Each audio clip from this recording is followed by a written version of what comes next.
Hello, and welcome to the Straight to the Source podcast. I'm Tawnya Bahr. And I'm Lucy Allen, and we're looking forward to taking you straight to the source of the people driving our food and hospitality industry forward. Today we're joined by Simon Sandall, chef and owner of Boronia Kitchen. From the pressure cookers of London to the pass at Aria Sydney, he's clocked over 35 years in the game. He's seen trends come and go, standards rise and fall, and spent plenty of time in the fast lane. This is a conversation about how life's roadmap isn't always linear, backing your instincts, and what it has taken for Simon to go the distance in hospitality. A quick note before we begin. This episode touches on some personal and emotional experiences that may be sensitive for some listeners. Well, hello, Simon. Welcome to our podcast. Well, thanks for having me. It's a bit of a pleasure to be here, Tawnya, to be honest. Oh, good. Well, Lucy and I were talking about it, and she sends her regards, by the way. Thank you. And you have been in the industry, and you have been cooking for over 35 years. Do you know what? Is that right? It's actually, no, I've just hit my 40th year. So I was 14 when I started cooking. Okay. So actually, I'm going to hit my 41st year, actually, because it just flies like that, doesn't it? It flies. Yeah. Time flies. Yeah. And I think the more time flies when you're having fun. Simple as that. And the last 41 years, then, there's been a whole hell of a lot of fun and a lot of hard work. And a few blood, tears. sweat, and tears. A few tears on the way as well, that's for sure. You said you were 14. Yep. So and how did you start? Well, it's funny. I was a bit of a rat bag at school. I can't imagine that. And that's if I went. But I started walking this lady's dog, who owned a vegetarian. There's probably a bit of vegan going on, but more of a vegetarian restaurant called Pepper's back in the day in my hometown. And just through walking her dog every afternoon, I sort of got me into the back end of her restaurant and kitchen. Then started doing some weekend work, and I just fell in love with it. I mean, I always had a passion for cooking, just watching my dad. My dad was a phenomenal cook. No recipes. It would just go to the cupboard, grab stuff, and so I was very curious, from that side of things. And where was your hometown? So I'm from a little town called Rugby back in the UK, which is in the Midlands, and quite famous for its school. But in hindsight, it's a bit of a shithole, to be honest. Do you get back there much? I do, because I've got a big family, but there's nothing there. I mean, apart from the school, there's nothing really there, and it was just as soon as I could, I sort of made that sort of transition into London. I got myself a job down in one of the big hotels down there. So, were you looking for an out, or when you started cooking, did you find that you needed to get out in order to pursue your career, or what was your what were your thoughts around that?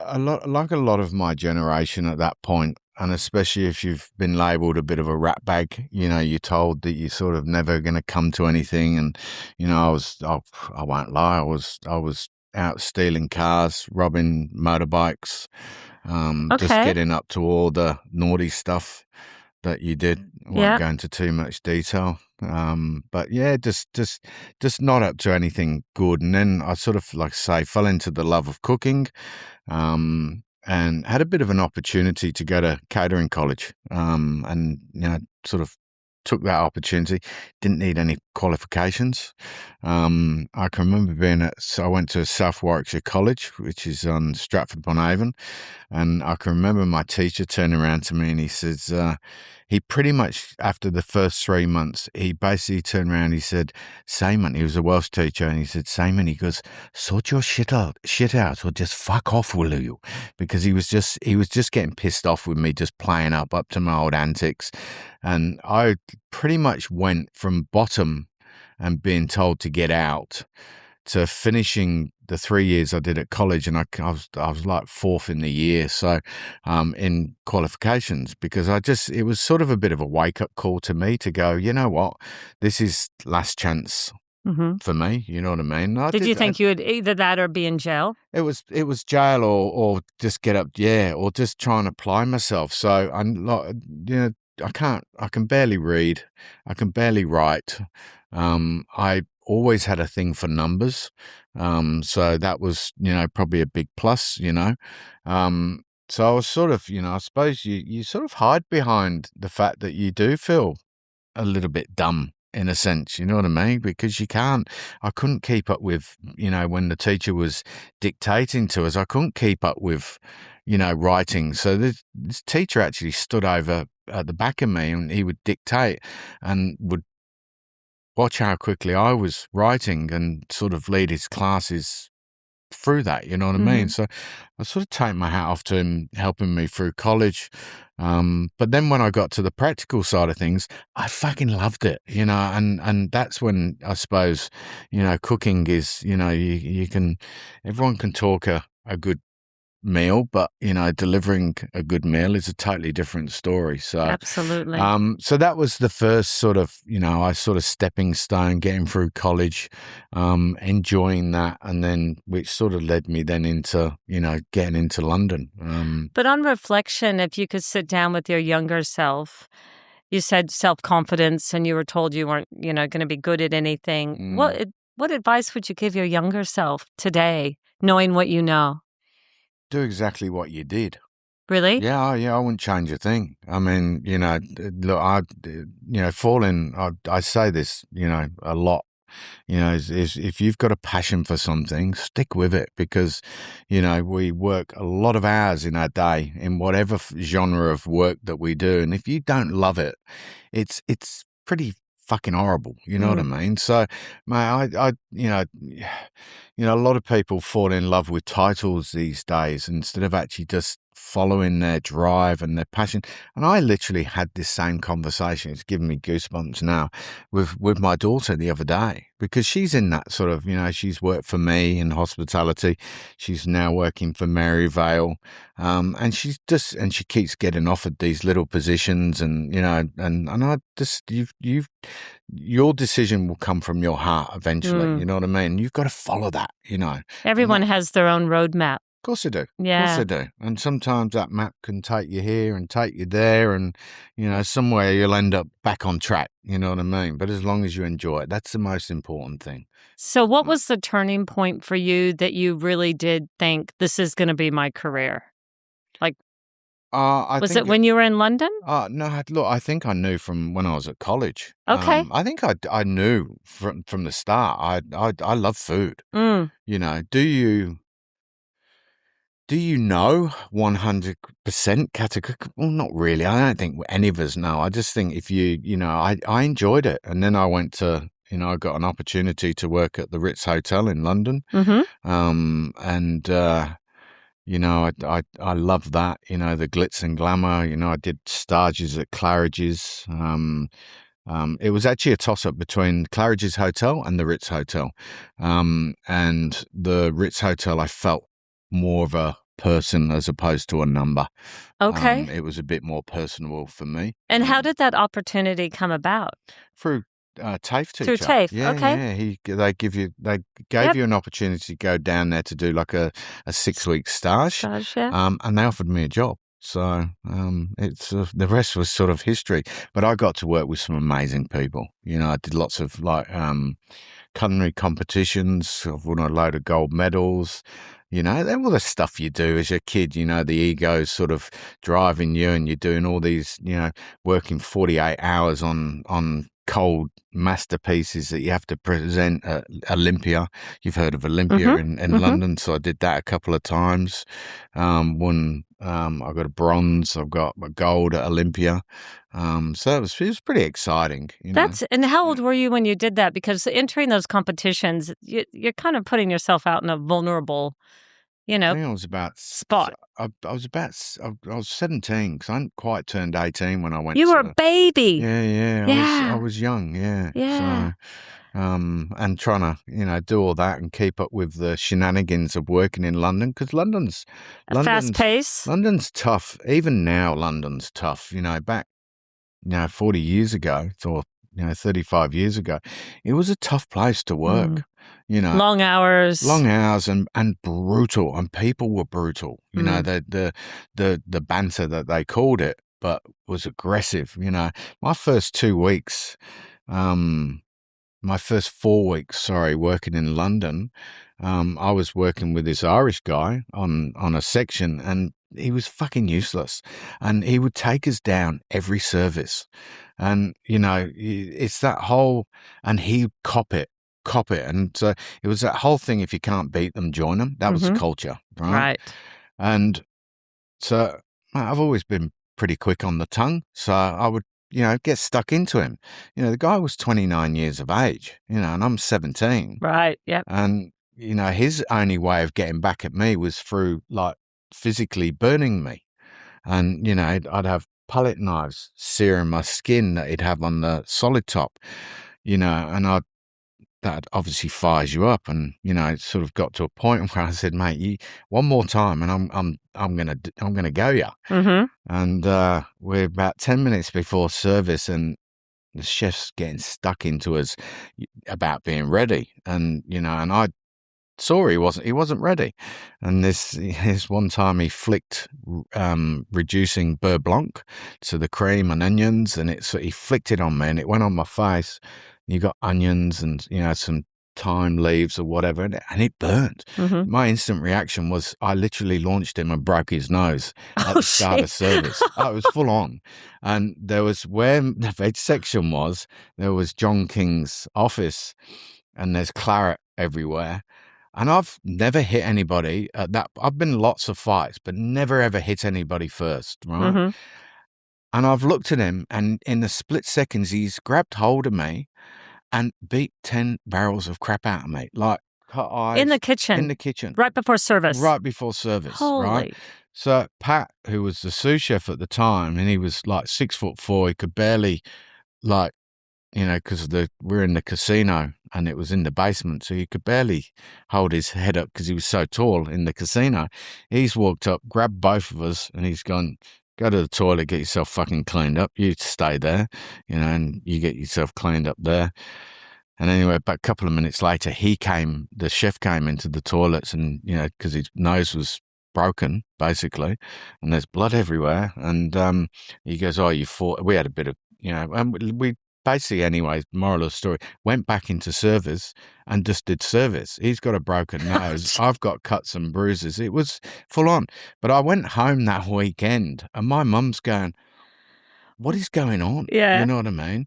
And then my chef comes in. He said, oh, what happened? And I said, I walked into a door, and the culture was it was aggressive. It was brutal. So isn't it wild when you think about those memories, and we'll talk about this, but the kitchens you're into, your kitchen today. Yeah. It's like chalk and cheese. Yeah. Well, they are chalk and cheese. Yeah. And look, I'm not proud of them moments by any means. There's things. But you wouldn't change a thing. But I wouldn't it's made change you a who thing you are, because it has made me who I am. 100%. Yeah. And so going from the Ritz, what happened then? What made you want to leave? Well, my John King, he opened up a place called Les Ambassadors down at Hyde Park Corner. So the team followed. That was at the time, it was a big, expensive casino. It was right next to the Intercon. Kerry Packer, that's when I first heard of Kerry Packer's name, because he'd come in and win 7 mil, lose 6 mil. And you'd hear, and, of course, because of the food, I can remember, one time he ordered some Chinese, and we had to plate up all his takeaway Chinese, and we're a fully functioning kitchen, you know what I mean? So that was when I heard first Kerry Packer's name, which was, sort of exciting, I suppose. And, because, I'd sort of heard about Australia, and that was, I suppose, was that first sort of, the planting of the idea, so that Australia could be an option for you. Yeah, you just, you start thinking about it. So there was Les Ambassadors. Then I met a guy called Michael Kitts, who was working at the Intercon next door.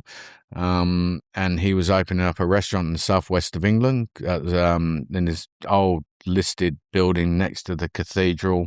Amazing. They spent like 66 million renovating it back in the late 90s, early 90s. So I moved down to Bristol, and I'll be honest, I've never worked so. I thought I was working hard in London. I'd never worked so hard in my life. You know, for 7 months, I worked for 7 days a week, 18 hours a day, and I don't say that lightly. That's what we did. You know, we'd finish service. I'd have blood in my. I'd have sores, and you were rooted. You know, you were. Yeah, it was hard work. And then I just got to a point. I did 12 months there. I got to a point where I just went, you know what? It's time to travel. You know? You never got to a point where you said, this isn't for me. There's got to be a different career choice. No.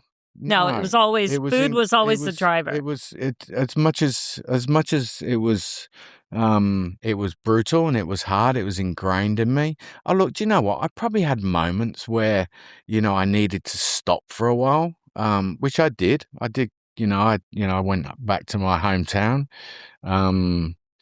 After Bristol and got up to my old tricks again and started becoming a rat bag because you're knocking around in the circles.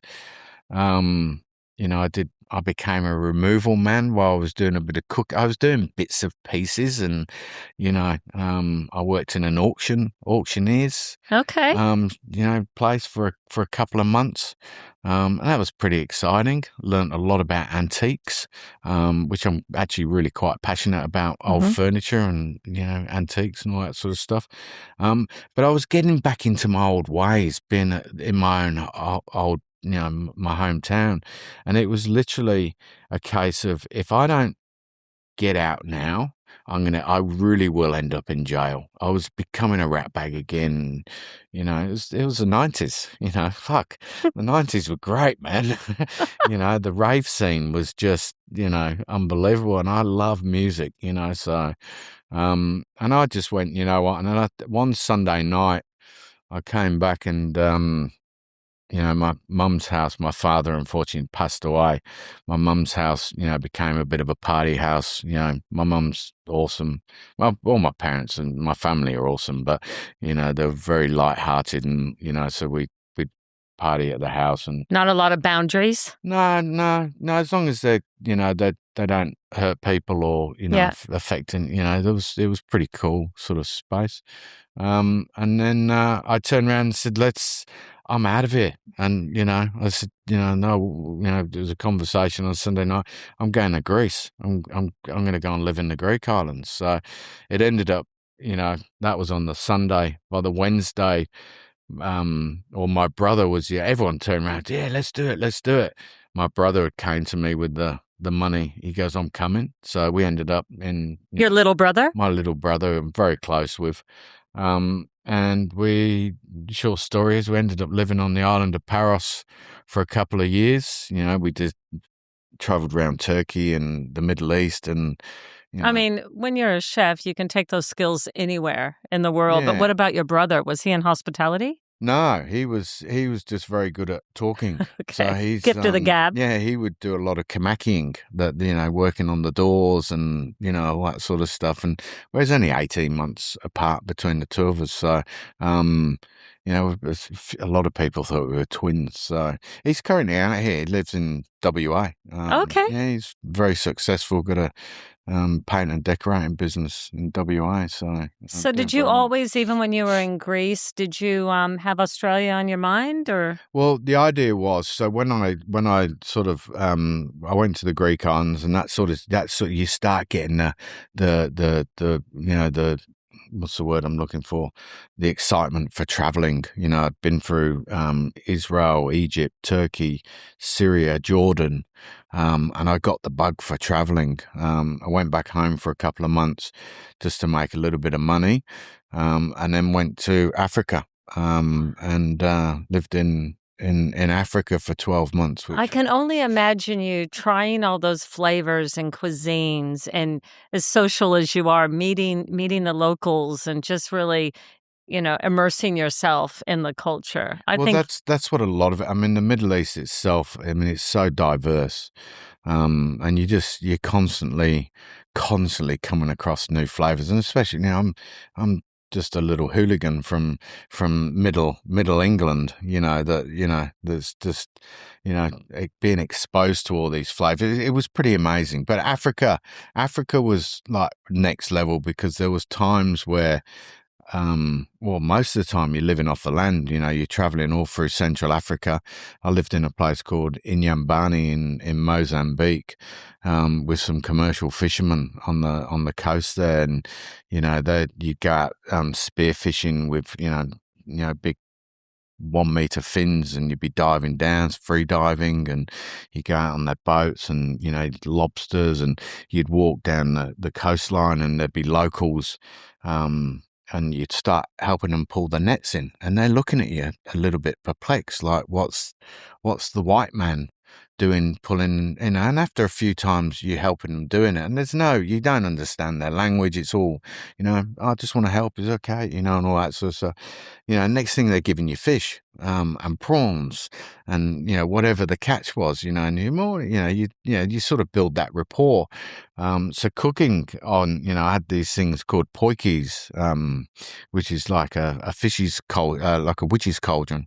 Okay. They're called poikies in Africa. So it's wood fire. Yeah, you're cooking over campfire. There's no running water. The place I was living in with these commercial fishermen, it was like a scene out of MASH, because it's big green tents, and they'd go out in their boats, and so there's, you'd have to go in the wells to get water. You climb trees to get coconut water, and and I just, by default, because I was the cook, I'd just cook every day. What else is there to do? Go for walks, do a bit of fishing, and cooking on the beach, which was an awesome experience. So hang on, was your brother with you at this point, or did he stay back? He'd gone up. I went up the East Coast. He went up the West Coast. Okay. We tried to meet in Namibia, Botswana, but he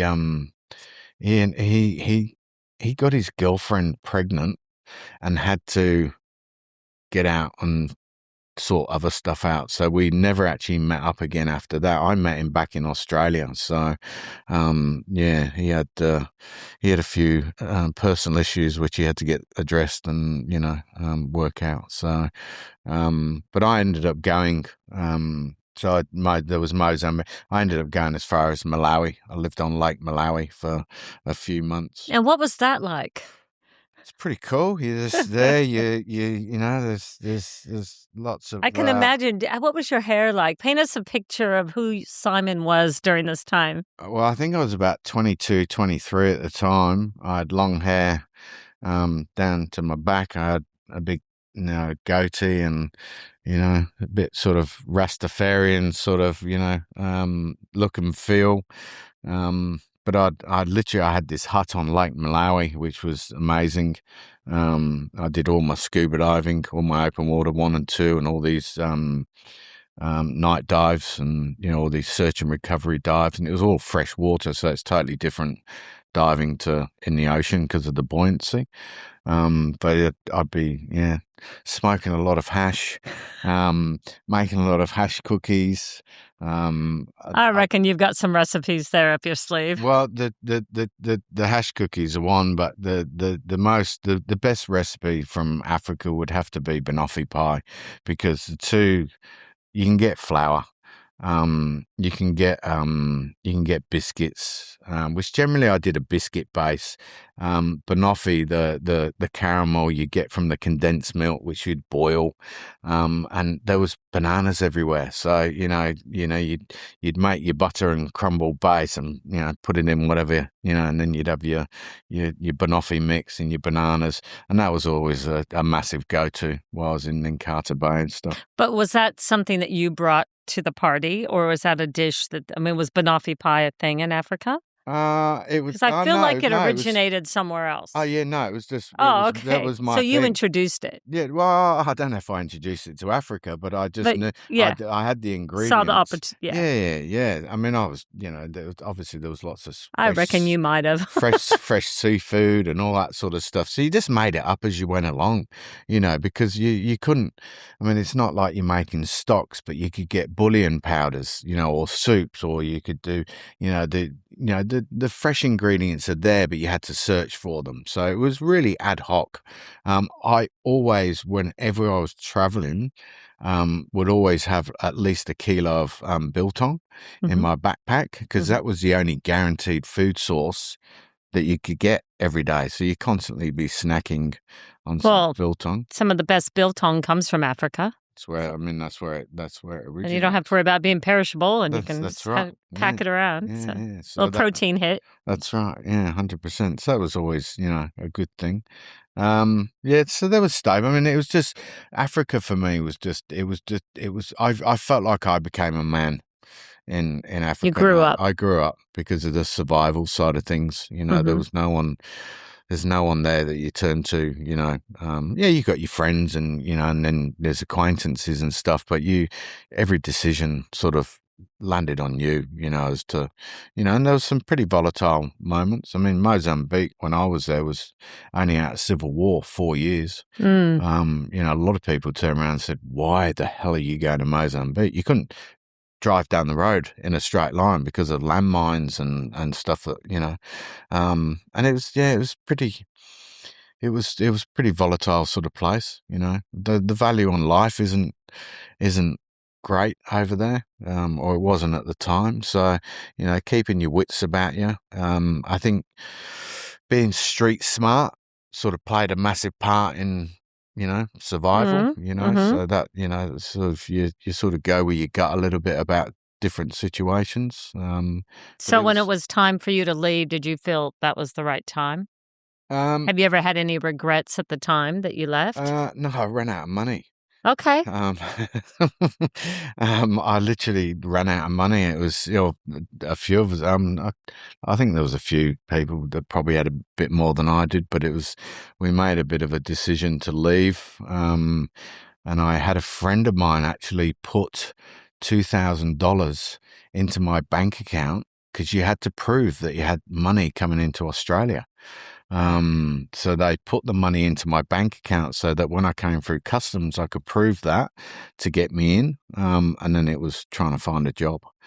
So did you come in on a visitor's visa? Work visa. A work visa, okay. Working holiday visa. But you still had to prove that you had a certain amount of money to get by. In them days, I mean, it's constantly changing, but that was, and then I came to Sydney and it was like. So you got off the plane, you're walking through the airport, and you're looking at where did you go? Did you have any friends here? Well, I had a couple of friends, a girlfriend which I was traveling with, and we got a hostel. We stayed for a couple of weeks in Sydney, and she was like, let's go up to my family's farm. Just to get out. We're all struggling. I mean, I had long hair. I looked a mess in comparison. Being in Sydney, let's face it. I thought I looked cool, but I looked a mess. Couldn't go. I actually couldn't. I tried applying for jobs, and I couldn't get a job as quick as I thought I would. Because they were just put off by your appliance? I think so. You scared them? Yeah, I think so. And they're like, look at this guy. He's a Where'd he come from? He's a mess. So I applied, and she said, come up to the farm. We went out to Parks, where a family lived, and I was I can remember just being taken back, and their family farm had she said, oh, come and have it. And she was super excited. She come and have a look at the shed. A shed to me is a 6x4 wooden shack at the end of the garden. This was, had 2 airplanes, cars, jeeps, motorbikes, and, private jets, and I remember being taken back. So we stayed up there for a few weeks just to settle, and then came back to Sydney, and I got my first job was the Orient Hotel down at the Rocks, flipping steaks. Is that right? Did they have a help wanted out the front, or how did you find the gig? Well, it was a few weeks before. It was probably about 8 weeks before Christmas. I just went in with my resume. Did you cut your hair or anything? No, not at this point. No, okay. No. Not at that point. Or I might have had a trim. I think I might have had a trim. But anyway, I got the job. But then the Park Hyatt, who I'd applied for a job with, they rang me up or got in contact with me 2 weeks before Christmas and said, we'll offer you a job. But one thing with me, I'm very, very loyal, and I couldn't, like, they were busy at the Orient Hotel, and I just couldn't leave 2 weeks out of Christmas. It just That would didn't, leave them in the shit, ethically, wouldn't it it? didn't seem right. Yeah. But anyway, then I worked there for a few months, and then I was sort of starting to think, I need my career to, I need to sort myself out, and that's when I sort of shaved all my hair off, trimmed all my goatee. Scrubbed up. Yeah, and I'd met my wife. And she's Aussie? No, she's English. English. Yeah, she only lives 45 minutes down the road from where I'm from. But you met in Australia. We met in Australia, yeah. So, but she had to go back because her visa ran out, right? And I just felt the need to go back and grab her, right? And get her so she could come back. And this is all, she could come back on a holiday visa, right? So I got her back, went and got her back on a holiday visa, but then started thinking about my career and applied for a job at the Sydney Opera House. And within like weeks of being at the Sydney Opera House, I was like, can you sponsor me? Can you sponsor me? Because that's all I wanted. And they're like, mate, we hardly know you, and anyway, I just did my thing, just got stuck, my head stuck down, did what I needed to do. What lifestyle changes had you made at this point? Well, appearance, yeah. And sort of just slowed down on, just going out and running amok all the time. I was enjoying working at the Opera House. I mean, I first job was Concourse, where's the Opera Bar was. And to be honest, I mean, the food was terrible. It was terrible in them days. So what year are we talking? 95? 95. 95, yeah, okay. Yeah, so 95, 96. Yeah, okay. So beginning of 96. And then I got put in a position where I got the opportunity to do all the catering at the Sydney Opera House. So they had this big event for this American incentive company, and it was like 3,500 people. Now, cooking in restaurants and catering, two different things. So had you done much catering at this point? I've done nothing. Okay. But my whole thing in life is no guts, no glory. Yeah. And I just went, you know what, just go with it. So I learnt so much about doing, 3,500 people. It was across 4 kitchens, from production to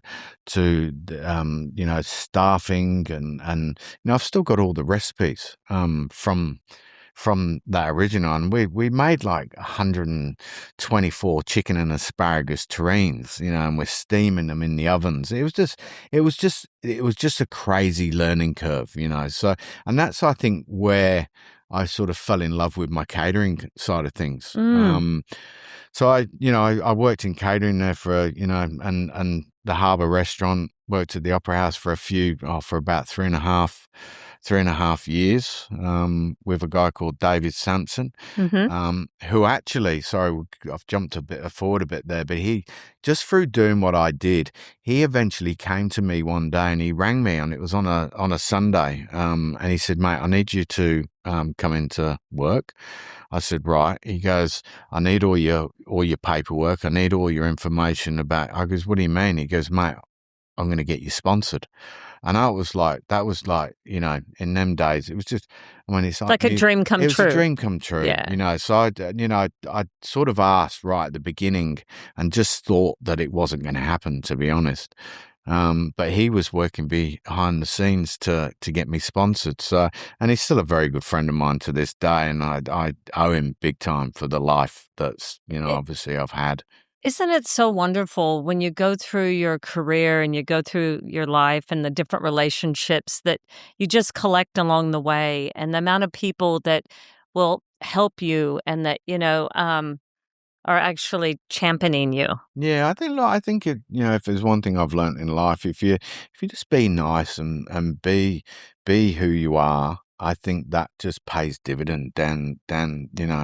Well, it was last year that it was Are You OK Day out at TAFE for the Cordon Bleu students. Yeah. And I was facilitating and you were on the panel. You're going to make me all emotional. And I tell you, I still think back at that day, and No, there wasn't a dry eye in the room, but you were so open and honest, and you shared with those students your genuine kind of turning point that resonated. And I would love for you to share a bit of that, if you don't mind. Yeah, look, I mean, I didn't think we were going to talk about this today, but anyway, Well, yeah, look, but you're right, and look, and it took me a long time to talk about that. There was a time where, I wouldn't even be able to, even, be in a room where I'd just well up and have to walk away because emotionally it crucified me. But, it was,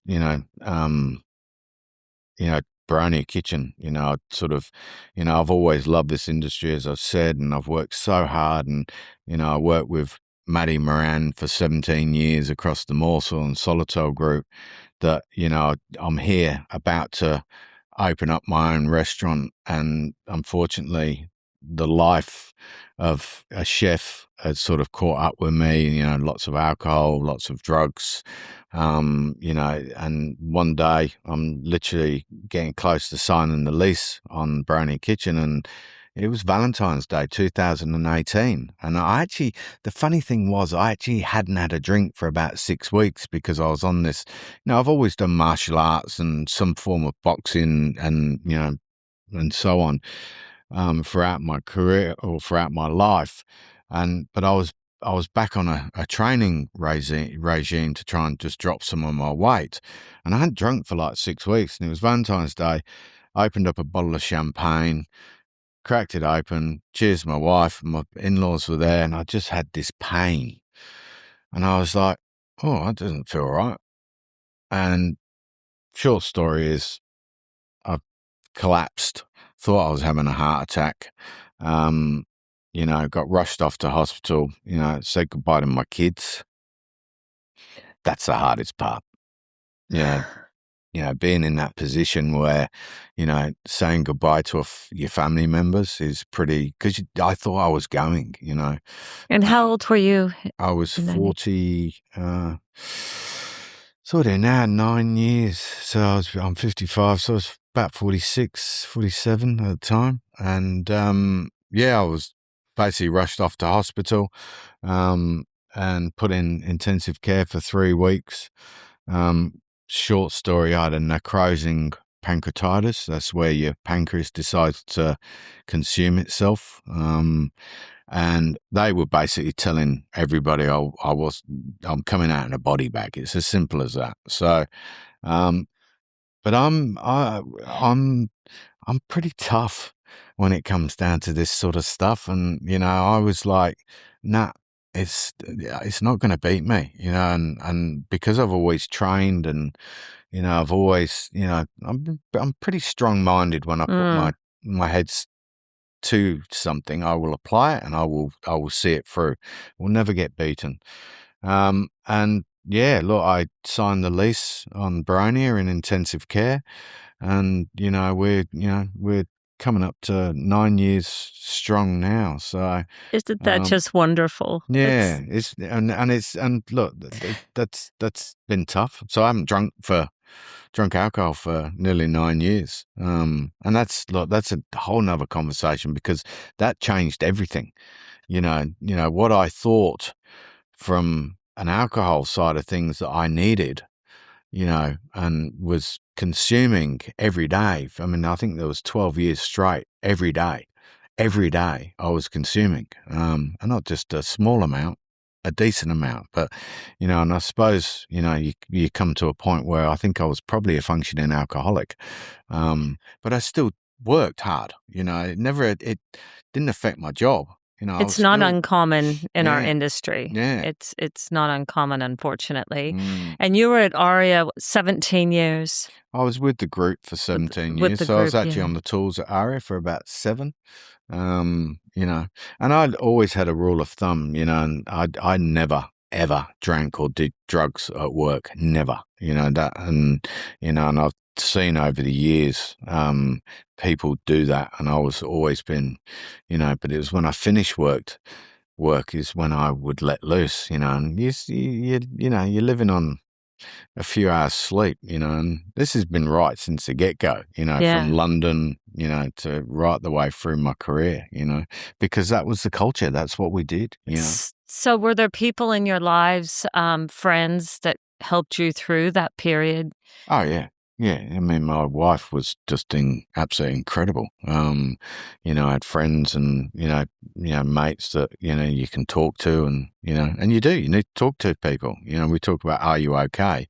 It's important to talk to people. And I think, that's one of my biggest attributes now is, when I am ready to talk about stuff, and there is a time frame, as I said at the start, there's a time where I couldn't talk about stuff because it was just Thank you for sharing with us. It was too close, you know what I mean? So, but I think once you're ready for it, get it out there, because I tell you, it makes you feel fucking great. Yeah. And if you can help and somebody, you can help someone else listening. Yeah. And I think that day when we I could see people, they were listening, and there was a couple especially in there that I think it, Yeah, because they look at you, you're incredibly successful, you're very accomplished, you're one of the best chefs in the country. Thank you. And, if you can be vulnerable and share that you've had issues and, you've sought help and you've made changes in your life, that's encouraging for others, So thank you for doing that. It's all right. My pleasure. My pleasure.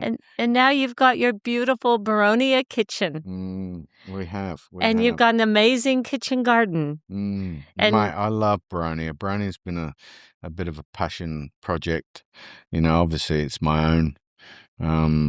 I was just looking at the cookbook. Yeah, the cookbook is pretty amazing. The cover's amazing.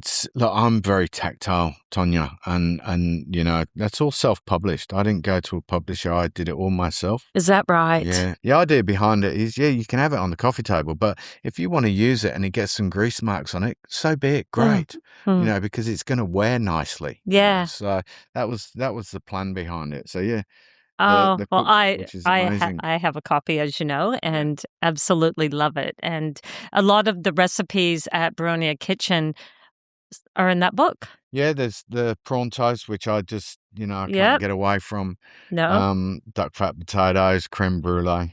There's some other, sort of signatures that we sort of bring back every now and again, but there is a couple of recipes that I just can't take off from Boronia, and the prawn toast being one of them, which is but you know what? Stunning. The story behind the prawn toast is so good, because that was actually a mistake recipe. Some of the best ones are. Yep. They really are. But tell us, what was the mistake? Well, it was. I was working on, prior to opening, a this bug dish that I was sort of hoping to have in the bug shell, and this, that, and the other, and I just couldn't get it to work, and it internally. Mm-hmm. So I have a lot of self-discipline now when I'm cooking. Mm-hmm. Is that if I get the slightest inkling that within myself that it's not right, I just park it, shit can it, or just don't bother doing it at all. Right? Right. Just because I've made the mistake over my career of letting things go that has paid a lot of detriment. And one of them was losing a hat at Aria back in the day. We went from 2 hats to 1 hat. And that was, at the time, was pretty devastating for me. I can remember crying when I got the results. But one lesson it did teach me was discipline. And I knew that I was wrong, was the discipline to not, or try and avoid that happening ever again. You know what I mean? So I try and teach all my kids that, my staff that, to have that self-discipline, because without that self-discipline, that is what will dictate you as a person in any genre of what you do in life. And if you just let things go, well, you just become like the rest. What makes you special is having that discipline. And doesn't matter how much money you put into that. If you get to a point where you're about to put a special on and just putting it on for the sake of putting it on to tick a box, that's not the point. It's not the point. I'd rather you go, it's not right, we're not going to serve it. And that I have so much respect for. So yeah, so that taught me a lot. But the prawn toast, so I was doing this bug dish, and I've got a consultancy business, and Yep. I done a bit with the Ferros Group over the years, and we opened up a pub called the Prince at Kirrawee. Mm-hmm. And I actually put a version of that prawn toast on the menu. And within the first 3 days of us opening up, we got absolutely smashed. But we sold no prawn toast. And I Why was didn't you like, sell any? I just don't think people understood it. Oh, right. Yep. And, or just didn't get it, or Got to give them little samples, and once they taste it, it's So like... anyway, so I have this thing. You reword it, see if it sells. Mhm. We tried that, didn't work. And then you pull it, because there's no point in having something on the menu just for your ego. Yep. Because it costs you money. Yep. Right. So every time you make it, there's not saying it's going in the bin in some way or form, Yep. plus the labor and all that sort of stuff. So we tried that, but I was in love with the prawn toast. So basically, this was all happening through the consultancy business. I'm testing for the restaurant, and I just went, you know what? And it was literally last minute. I went bang, bang, designed it, did some yuzu, mayonnaise on top with some chives, and I was just like, oh, and it was one of them light bulb ta-da moments. Put it on, and I just literally... Now you can't take it off. Take it off. No, you can't take it off. A lot of people did say to me, why did you put the prawn toast in there? And I said, well, people are going to copy it anyway. You might as well just give them the recipe. So there you go. If you want it, it's in the book. Now, what are you protective of these days for yourself? Or is there something in particular that you're more protective of now that you weren't, let's say, 15 years ago? Oh, that's a very good question. I'm protective of my family. Mm-hmm. Always have been, always. And you know what? Even more so probably now than 15 years ago. And I would probably say it comes down to social media. Mm-hmm. It's very rare that I will put anything on social media about my family. Mm-hmm. I think, look, do I really want to go down the rabbit hole of social media? I think that there's some pluses, but there's a lot of minuses. I've seen the negative side of social. Yeah. But I've also seen the positive side. So, I think that's probably where I get more protective than anything. Well, would you like to do a little quick fire with me? Yeah, let's go for it. Okay. In the kitchen or not, what's something you refuse to waste, no matter what? Everything. Okay. What's your guilty pleasure late night snack? Chocolate. Favorite season, and what are you cooking in it? I love spring. Look, spring lamb. Love it. What's a trait you have that would surprise people?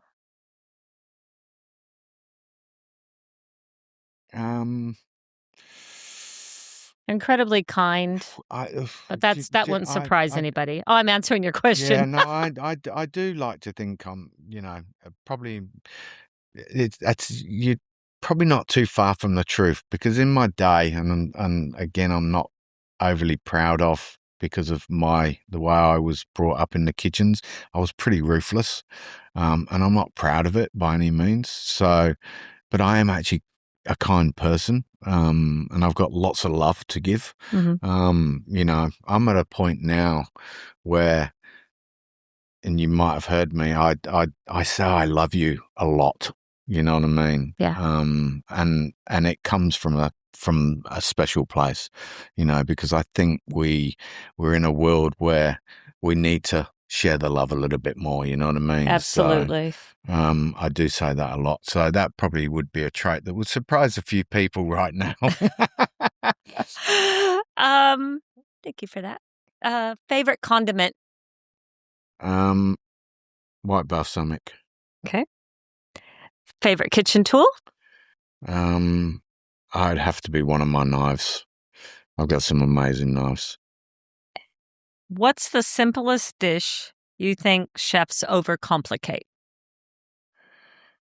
Oh, a lot. There's a lot of them. That's lot. kind of a trick question. It is a trick question, and I think as you get older, and me personally, I look at what I can take off the plate to make it better as opposed to what you can put on the plate. And it's funny you should say it because literally last week I had this conversation with one of my people about that exact thing. Let's just simplify it. And I think the more confidence we can have as chefs about putting simplicity on a plate with some great ingredients, I think is the most amazing thing you could possibly do. That shows skill. It's and skill and confidence. Great produce, great salt, pepper, and salt and pepper can be great. It needs to be great too.